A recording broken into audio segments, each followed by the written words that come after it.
আল্লাহ কোরআনে বলেন ওয়ালিমান খাফা মাকামা রাব্বিহি জান্নাতান, যে আমি আল্লাহকে ভয় করে আমার ভয় যার কলিজায় থাকে আমি আল্লাহ ওয়াদা দিলাম তারে আমি 2টা জান্নাত দেব। তার মানে তারে আমি দ্বিগুণ নিয়ামত দেব, দ্বিগুণ জান্নাত দেব। আল্লাহ আমাদেরকে তৌফিক দান করে।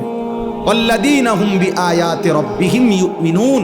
2 নাম্বার আল্লাহ তাআলা বলেন আল্লাহ পাকের সমস্ত আয়াত, সমস্ত আহকাম, কোরআনের সমস্ত বিধান, নবীর সমস্ত তরিকা, আল্লাহর সমস্ত বিধানগুলোকে যে সর্বান্তকরণে মেনে নিচ্ছে, গ্রহণ করছে, ঈমান রাখছে, পালন করছে, আল্লাহ তাদের প্রতি সন্তুষ্ট হয়ে আছে।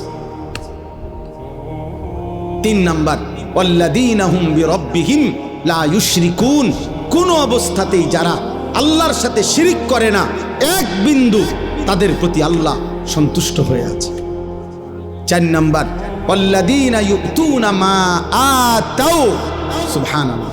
আল্লাহ বলেন যারা আল্লাহর দেওয়া সমস্ত নিয়ামত, শরীর, স্বাস্থ্য, জীবন, যৌবন, সুস্থতা, অর্থ, সম্পদ, স্ত্রী, সন্তান, ছেলে মেয়ে, বাজার, ব্যবসা, আয়, রোজগার, বাড়ি, জমি, বিল্ডিং, দালান, ক্ষমতা, প্রভাব, প্রতিপত্তি যা আল্লাহ দিছেন, ইউতুনা মা আতাও, সবকিছু আল্লাহর পথে ব্যয় করে, আল্লাহর হুকুম মতে ব্যয় করে, আল্লাহর রসুলের বিধান মতে ব্যবহার করে। আল্লাহ বলেন ওয়াকুলুবুহুম ওয়াজিলাতুন আন্নাহুম ইলা রাব্বিহিম রাজিউন। এই 4টি কাজ করে। 1 আল্লাহকে ভয় করে, 2 আল্লাহর সব কথা মেনে নেয়, 3